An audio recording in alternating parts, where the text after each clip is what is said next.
Luka Dončić is hurt again. LeBron's playing through pain.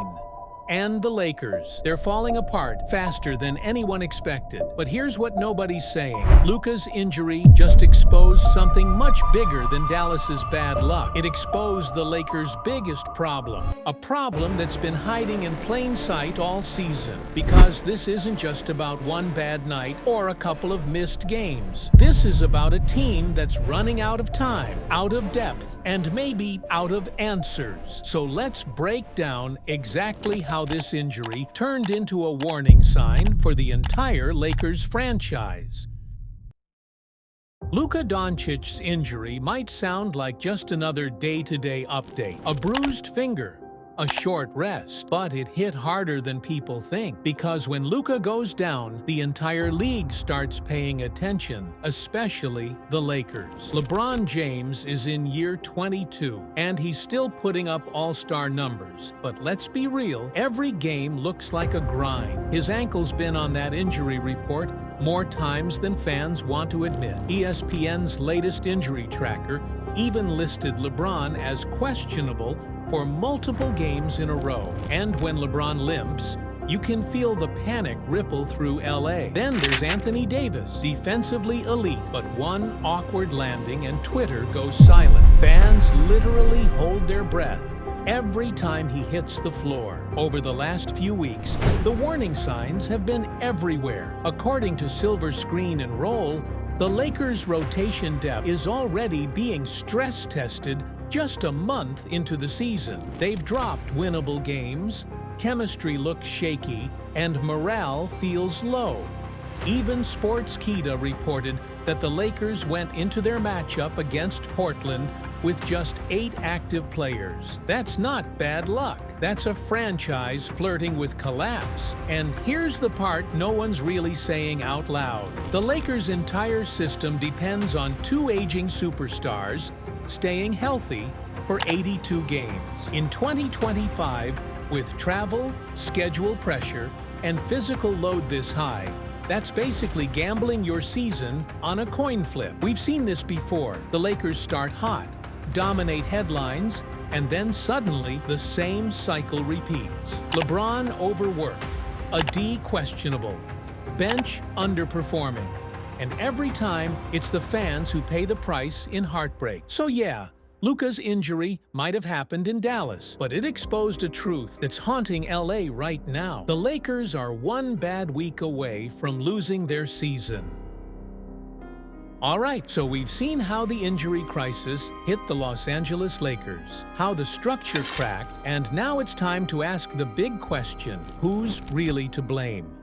Is it purely bad luck? Or is someone in the front office or on the bench quietly steering the ship into rough waters? Let's start with the coach. JJ Redick stepped in as head coach of the Lakers in June 2024, bringing big ideas, analytics, fresh energy. But here's the thing, even Redick himself admitted after their early exit in the playoffs that the Lakers weren't physically prepared and that his decision-making in key moments cost them. And it's not just self-reflection. Former Lakers great Magic Johnson publicly slammed Redick after a blowout loss, accusing him of not making the necessary adjustments and treating a playoff game like a regular season one. So, while the players and injuries get the headlines, you can't ignore the coaching question mark. If you don't adapt, if you don't protect your stars, then even superstars become vulnerable.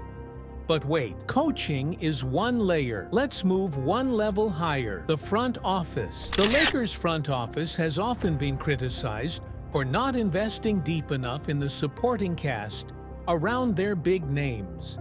According to analysis, the Lakers were still more of the same in terms of structure even after a major ownership shift. Meaning, the same old problems, same weak spots.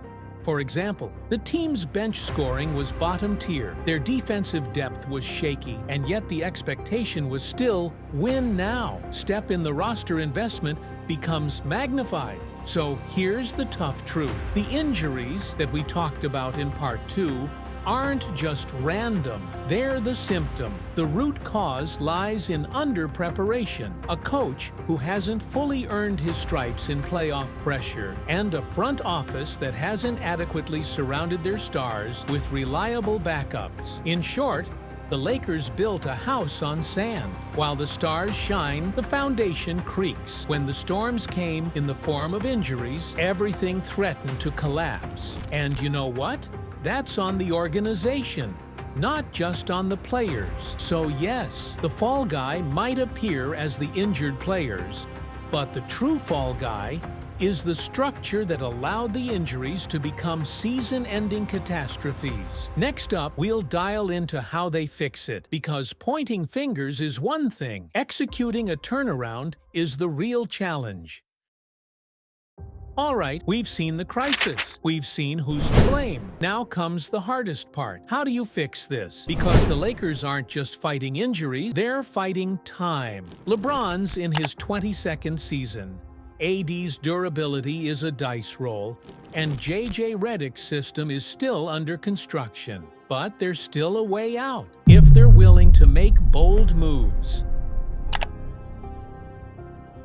Let's start with something simple. Load management isn't weakness, it's strategy. According to The Athletic, teams like the Celtics and Nuggets have structured their rotations to keep stars under 35 minutes per game, and that's one major reason why their efficiency stays consistent through April. The Lakers, on the other hand, have LeBron playing top 10 in total minutes for his age bracket. That's insane. Redick and the staff need to take a hit early in the season so they can have gas left for the playoffs. That means trusting the bench, even if it costs a few regular season wins.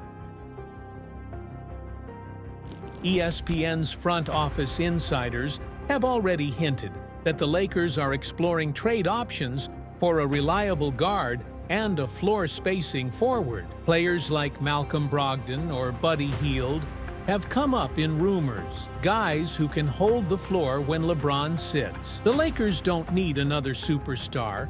They need safety nets, veterans who can stabilize the second unit. Remember what Lake Show Life said. The Lakers' depth problem is fixable if they act before February. Every great dynasty eventually learns, and by star power alone. Look at Miami, Denver, Boston. They win because everyone knows their role. The Lakers need to recenter around their high motor guys, Austin Reaves, Rui Hachimura, and Max Christie. Give them consistent minutes, build chemistry, and watch how fast the system starts working again. Redick has the basketball IQ.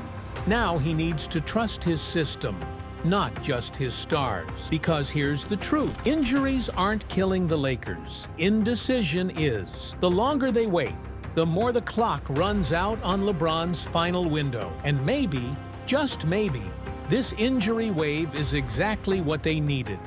To wake up, rebuild, and finally take control of their season. The cameras showed Luka walking off in pain. LeBron sitting, towel over his head. The scoreboard told one story, but the body language told another. This isn't just a bad stretch. This is the moment that decides how the Lakers will be remembered. And the question now isn't, can they recover? It's, will they finally learn? Drop your thoughts in the comments. And if you want more deep dive breakdowns like this, hit that subscribe button and join the conversation.